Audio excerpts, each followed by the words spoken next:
بسم اللہ الرحمن الرحیم۔ حضرت ابو موسیٰ اشعری رضی اللہ تعالیٰ عنہ سے مروی ہے کہ حضور اقدس صلی اللہ علیہ وآلہ وسلم نے ارشاد فرمایا کہ مسلمان وہ ہے جس کی زبان اور ہاتھ سے دوسرے مسلمان محفوظ رہے، یعنی نہ اس کے زبان سے کسی کو تکلیف پہنچے نہ اس کے ہاتھ سے کسی کو تکلیف پہنچے۔ گویا کہ اس حدیث میں مسلمان کی پہچان بتائی گئی کہ مسلمان کہتے ہی اس کو جس میں یہ صفت پائی جائے، لہذا جس مسلمان کے ہاتھ اور زبان سے دوسرے لوگ محفوظ نہ رہے، حقیقت میں وہ شخص مسلمان کہلانے کے لائق ہی نہیں، مستحق ہی نہیں۔ جیسے ایک شخص نماز نہیں پڑھتا تو اس کے نماز نہ پڑھنے کی وجہ سے کوئی مفتی اس پر کفر کا فتویٰ تو نہیں لگاتا،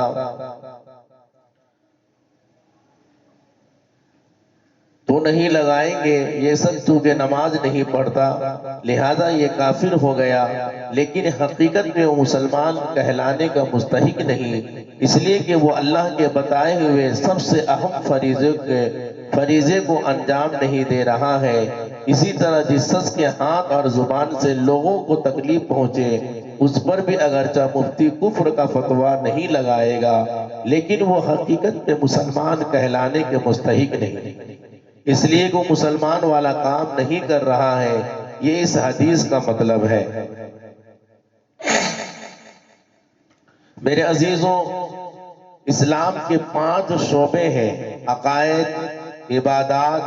معاملات، اخلاق اور معاشرت۔ یہ حدیث در حقیقت اسلام کے ان 5 شعبوں میں سے ایک شعبہ یعنی معاشرت کا شعبہ ہے، اس کی بنیاد ہے۔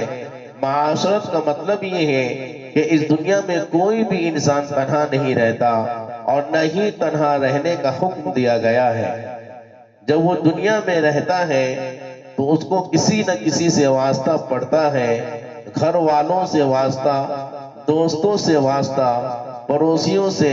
بازار والوں سے، اور جس جگہ پر وہ کام کرتا ہے وہاں کے لوگوں سے واسطہ پڑتا ہے۔ لیکن سوال یہ ہے کہ جب دوسروں سے واسطہ پڑے تو ان کے ساتھ کس طرح معاملہ کرنا چاہیے، کیسا رویہ اختیار کرنا چاہیے، اس کو معاشرت کے احکام کہا جاتا ہے۔ یہ بھی دین کے 5 بڑے شعبوں میں سے ایک بڑا شعبہ ہے، لیکن ہماری نادانی اور بے وقوفی اور بے عملی کی وجہ سے دین کا یہ شعبہ آج بالکل نظر انداز ہو کر رہ گیا ہے۔ اس کو دین کا حصہ ہی نہیں سمجھا جاتا اور اس کے بارے میں اللہ اور اللہ کے رسول صلی اللہ علیہ وآلہ وسلم نے جو احکام عطا فرمائے ان کی طرف توجہ ہی نہیں ہوتی۔ اللہ تعالیٰ نے بھی معاشرت کے احکام بیان کرنے کا بہت اہتمام فرمایا ہے۔ مثلا معاشرت کا ایک مسئلہ یہ ہے کہ جب کسی دوسرے شخص کے گھر میں جاؤ تو اندر داخل ہونے سے پہلے اس سے اجازت لو کہ میں اندر آ سکتا ہوں یا نہیں۔ اس سے اجازت لینا ہے، پھر اندر جانے کی کوشش کرنی چاہیے۔ اسی اجازت کو قرآن کریم میں پورے 2 رکوع میں نازل فرمائے ہیں، جبکہ دوسری طرف قرآن کریم میں نماز پڑھنے کا حکم شاید 62 جگہ آیا ہے، لیکن نماز کس طرح پڑھی جائے اس کی تفصیل قرآن کریم میں نہیں بتائی گئی، بلکہ اس کو حضور اقدس صلی اللہ علیہ وسلم کے بیان کرنے پر چھوڑ دیا۔ لیکن میرے عزیزوں، معاشرت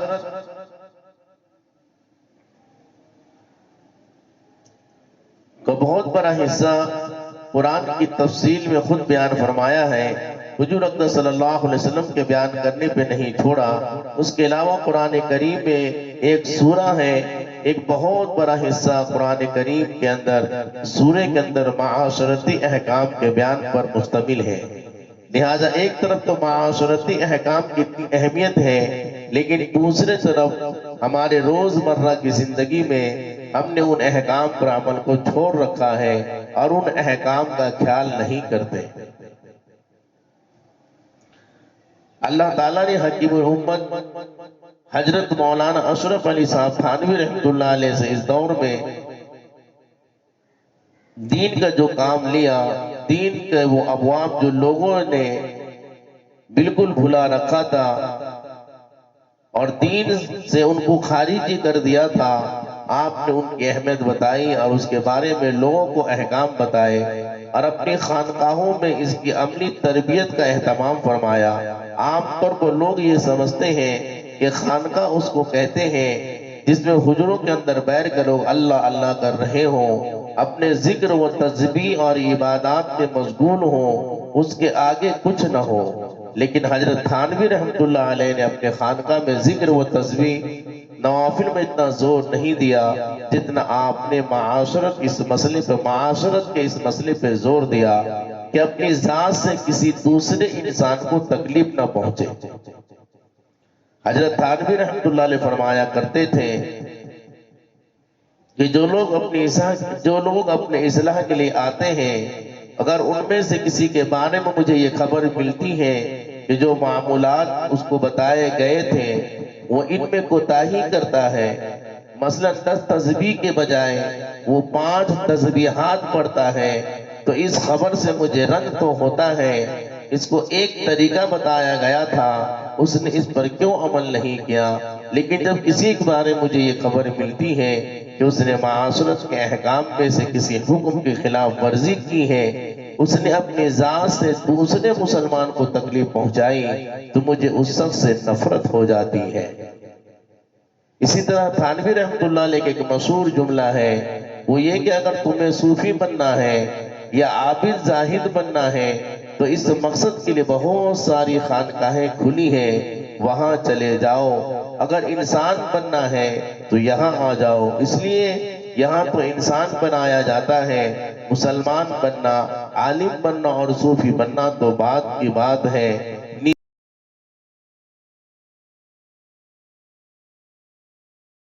ارے پہلے انسان تو بن جاؤ، پہلے جانوروں کی صف سے تو نکل جاؤ۔ انسان اس وقت تک انسان نہیں بنتا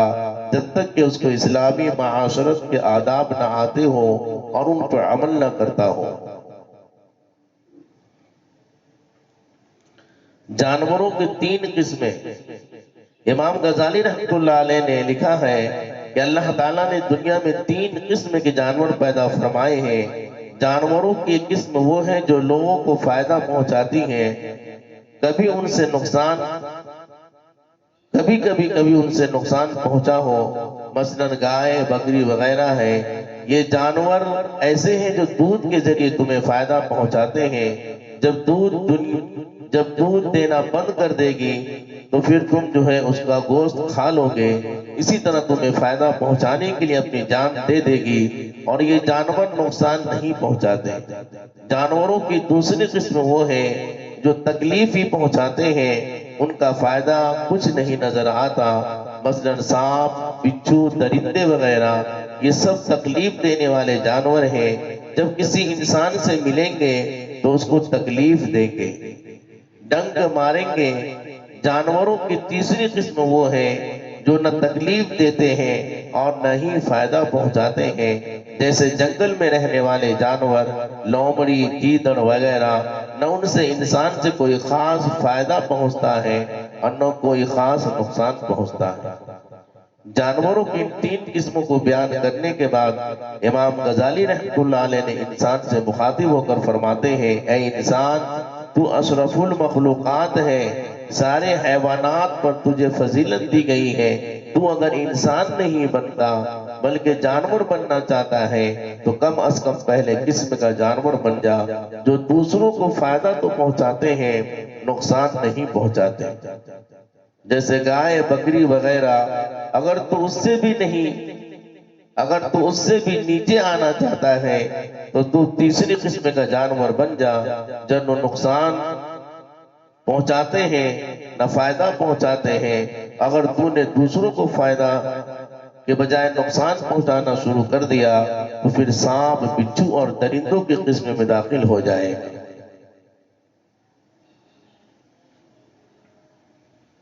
میرے عزیزوں، بہرحال مسلمان غیر مسلم کی بات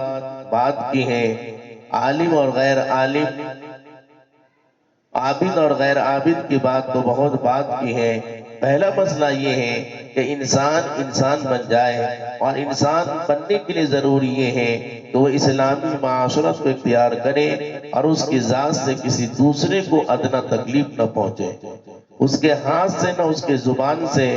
نہ اس کی کسی جو ہے میرے عزیز اور طریقے سے کوئی تکلیف پہنچے۔ ایک مرتبہ حضرت تھانوی رحمۃ اللہ علیہ نے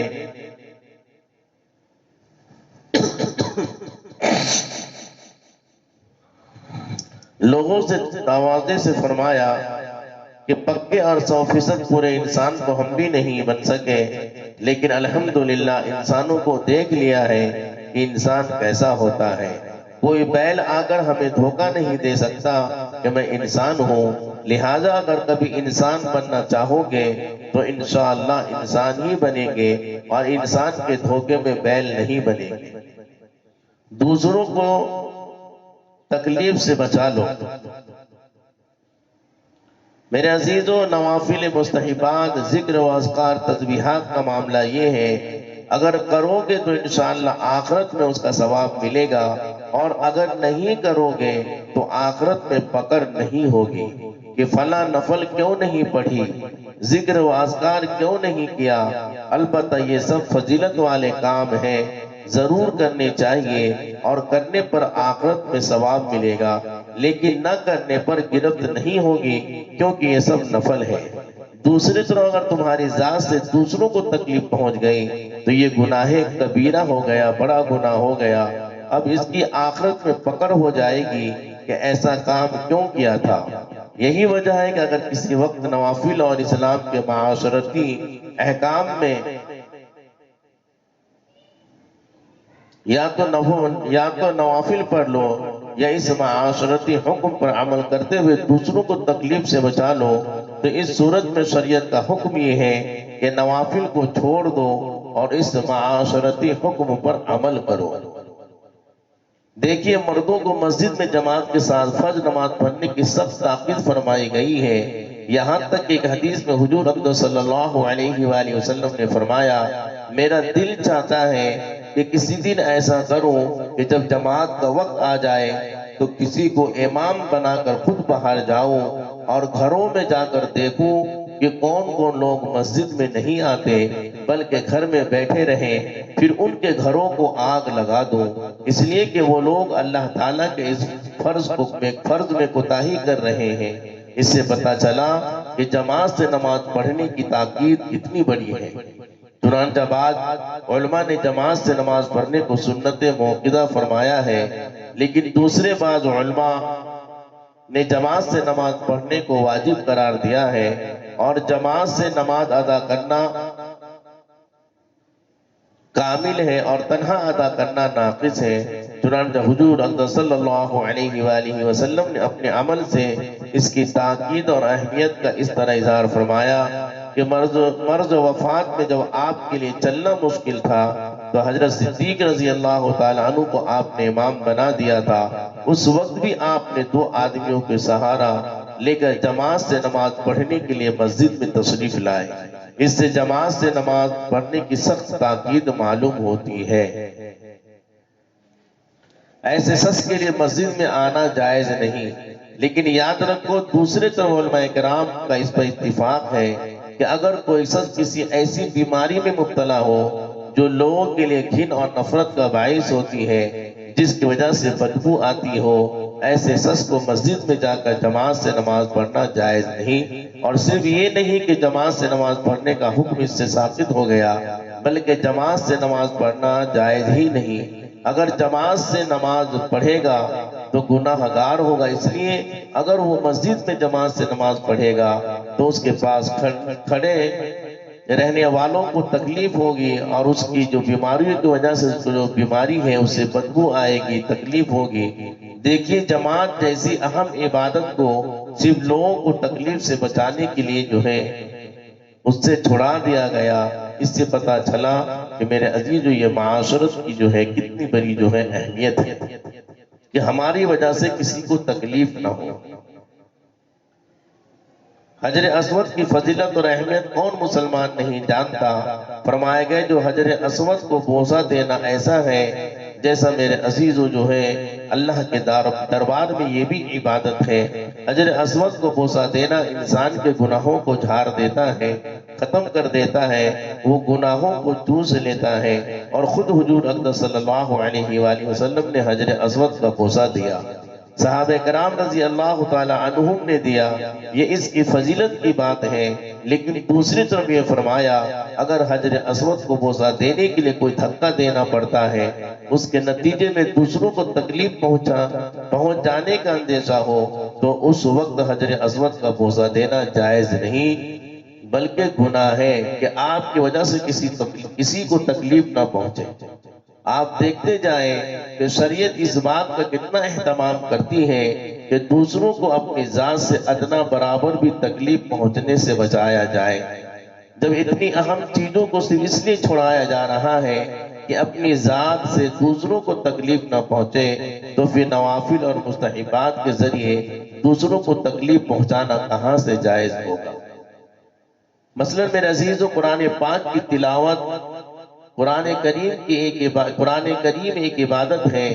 یہ اتنی اہم عبادت ہے کہ ایک حرف پر 10 نیکیاں لکھی جاتی ہیں، گویا کہ تلاوت کے بعد نیکیوں کا خزانہ جمع ہو جاتا ہے۔ فرمایا کہ سارے اذکار اور تسبیحات میں سب سے افضل ترین قرآن کریم کی تلاوت ہے، اور تلاوت میں افضل یہ ہے کہ بلند آواز سے کی جائے۔ آہستہ آواز کے مقابلے میں بلند آواز سے تلاوت کرنے پر زیادہ ثواب ملتا ہے، لیکن اگر تمہارے تلاوت کی وجہ سے کسی کی نیند یا آرام میں خلل آتا ہے، تکلیف پہنچتا ہے، تو پھر بلند آواز سے تلاوت کرنا جائز نہیں۔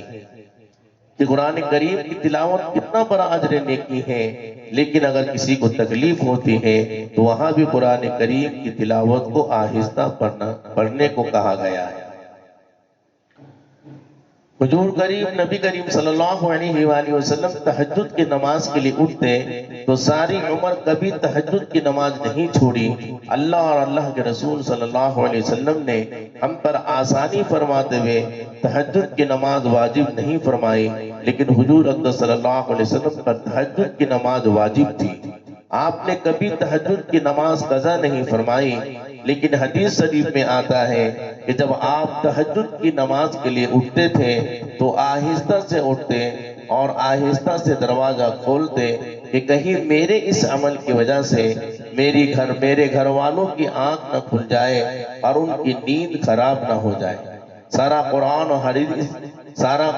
اور حدیث اس بات سے بھرا ہوا ہے کہ اپنی ذات سے دوسروں کو تکلیف نہ پہنچائے، اور قدم قدم پر شریعت نے اس کا اہتمام کیا ہے۔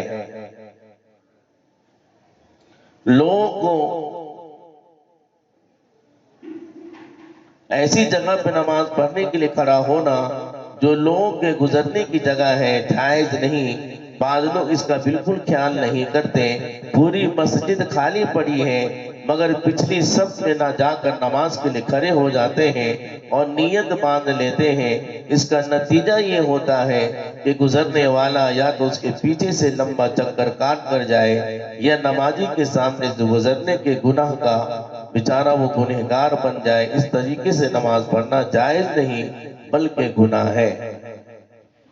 بہرحال میرے عزیز، جو حدیث شریف میں آیا ہے، یعنی مسلمان وہ ہے جس کے ہاتھ اور زبان سے لوگ محفوظ اور سالم رہے۔ لفظ المسلم کا یہ لفظ سلامتی بھی اسی مادے سے ہے، انہی حروف سے مل کر بنا ہے۔ گویا اشارہ اس بات کی طرف کر دیا کہ مسلمان کے لفظ کے اندر سلامتی کا لفظ داخل ہے۔ دوسرے مذاہب کے لوگ جب آپس میں ملاقات کرتے ہیں تو کوئی ہیلو کہتا ہے، کوئی گڈ نائٹ اور کوئی گڈ مارننگ کہتا ہے، اور کوئی آداب کہتا ہے۔ مختلف لوگوں نے ملاقات کے وقت دوسرے کو مخاطب کرنے کے لیے مختلف لفظ اختیار کر رکھے ہیں، لیکن اسلام نے ہمیں یہ تعلیم دی کہ جب دوسروں سے ملاقات کرو تو کہو السلام علیکم، جس کے معنی ہے تم پر سلامتی ہو۔ ایک طرح تو اس میں سلامتی کی دعا ہے، جبکہ دوسرے کلمات کہنے میں کوئی دعا نہیں۔ اس وجہ سے سننے والے مخاطب کو ان الفاظ کے ذریعے کوئی فائدہ نہیں پہنچتا. لیکن جب آپ نے السلام علیکم ورحمۃ اللہ وبرکاتہ کہا تو آپ نے مخاطب کو 3 دعائیں دی، یعنی تم پر اللہ کی سلامتی نازل ہو، تم پر اللہ کی رحمت نازل ہو اور برکت نازل ہو. ایک مرتبہ کا سلام بھی دوسرے مسلمان کے حق میں اللہ کی بارگاہ میں قبول ہو جائے تو ساری زندگی کا بیڑا پار ہو جائے. اس سلام کے ذریعے دوسرا سبق یہ سکھا دیا کہ 2 آدمیوں کے ملنے کے بعد جو چیز سب سے زیادہ مطلوب ہے وہ یہ ہے کہ اس کے طرف سے اس کے اوپر سلامتی ہو اور اس کی ذات سے اس کو کوئی تکلیف نہ پہنچے. مسلمان ملاقات کے وقت سب سے پہلے یہ پیغام دے کہ میں تمہارے لیے سلامتی بن کر آیا ہوں، میں تمہارے لیے عذاب اور تکلیف بن کر نہیں آیا. زبان سے تکلیف نہ دینے کا مطلب. پھر اس حدیث میں 2 لفظ استعمال فرمائے کہ ایک یعنی دوسرے مسلمان 2 چیزوں سے محفوظ رہے، ایک اس کی زبان سے اور دوسرے اس کے ہاتھ سے. زبان سے محفوظ رہنے کا مطلب یہ ہے کہ وہ کوئی ایسا کلمہ نہ کہے جس سے سننے والے کا دل ٹوٹے اور اس کو تکلیف پہنچے، اس کی دل آزاری ہو. اگر بالفرض دوسرے مسلمان کی کسی بات پر تنقید کرنی ہے تو بھی ایسے الفاظ استعمال کرے جس سے اس کے دل کا آزاری بالکل نہ ہو، یا کم سے کم مثلا اس سے یہ کہہ دیں کہ آپ کی فلاں بات مجھے اچھی نہیں لگی یا آپ فلاں بات پر غور کر لیں، وہ بات اصلاح کے لائق ہے، شریعت کے مطابق نہیں ہے، لیکن کوئی ایسا طریقہ اختیار کرنا جس سے اس کو کوئی بدگمانی ہو یا اس کو تکلیف پہنچے، مثلا گالی دینا اور گالی اختیار کرنا یا گالی سے بڑھ کر جو ہے اس کو تانا دینا، یا یہ کہ براہ راست تو کوئی بات نہیں کی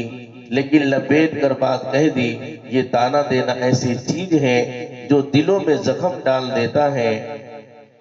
اور اس کو تکلیف پہنچتی ہے. یعنی نیزے کا زخم بھر جاتا ہے لیکن زبان کا زخم نہیں بھرتا. اس لیے اگر کسی کو کوئی بات آپ کو ناگوار ہے تو صاف صاف اس سے کہہ دو کہ فلاں بات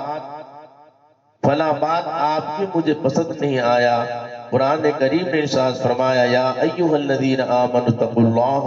وقولوا قولا سدیدا، اے ایمان والو اللہ سے ڈرو اور سیدھی بات کرو، لپیٹی ہوئی بات مطلوب اور پسندیدہ نہیں. آج کل میرے عزیز و لوگ جو ہے ایک دوسرے سے جو ہے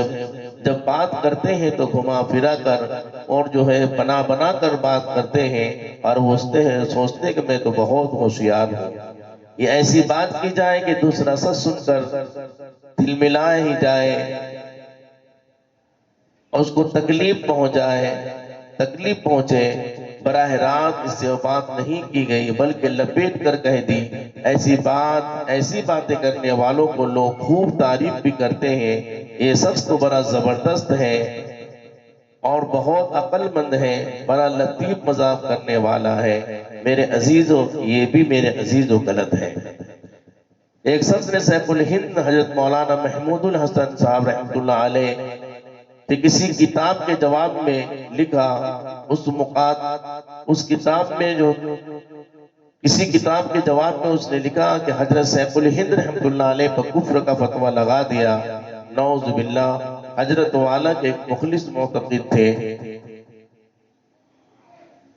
حضرت والا کے ایک مخلص مرید تھے.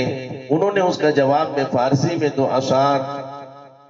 لکھے. آج کل کے طنز کے مزاج کے لحاظ سے بہت اعلیٰ درجے کا اشعار ہے، لیکن میرے عزیزو یعنی مجھے اگر تم نے کافر کہا ہے تو مجھے کوئی غم نہیں، کیونکہ جھوٹ کا چراغ کبھی جلا نہیں کرتا. تم نے مجھے کافر کہا، میں اس کے جواب میں تمہیں مسلمان کہتا ہوں، اس لیے کہ جھوٹ کا بدلہ جھوٹ ہی ہو سکتا ہے. یعنی تم نے جو مجھے کافر کہہ کر جھوٹ بولا اس کے جواب میں تمہیں مسلمان کہہ کر جھوٹ بول رہا ہوں. مطلب یہ ہے کہ در حقیقت تم مسلمان نہیں ہو. اگر یہ جو بات کسی ادیب اور کسی ادیب اور شاعر کو سنایا جائے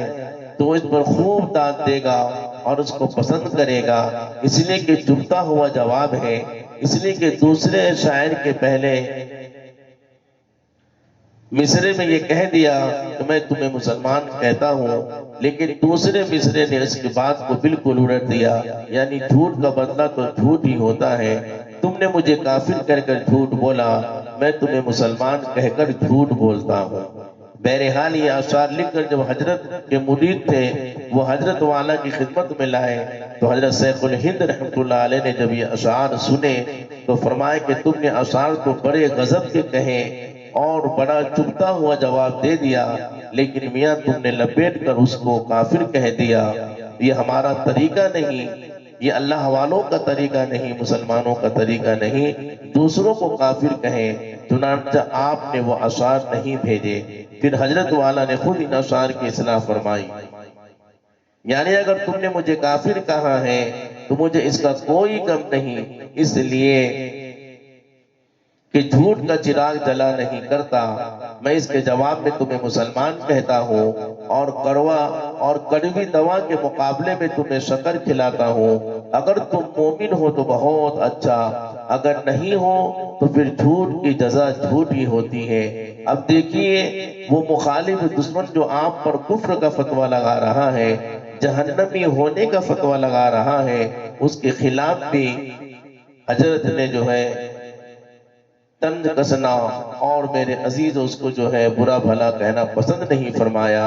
جو حدود سے نکلا ہوا تھا، اس لیے کہ یہ طنز تو یہاں دنیا میں رہ جائے گا، لیکن جو لفظ زبان سے نکل رہا ہے وہ اللہ تعالیٰ کے یہاں ریکارڈ ہو رہا ہے، قیامت کے روز اس کے بارے میں جواب دینا ہوگا کہ فلاں کے حق میں یہ لفظ کس طرح استعمال کیا تھا،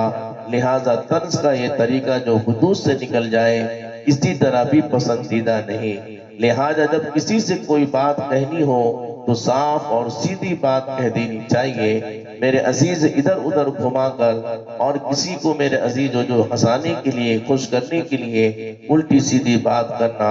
یہ اچھی بات نہیں، میرے عزیزوں ہمیں سمجھ کر بولنا چاہیے۔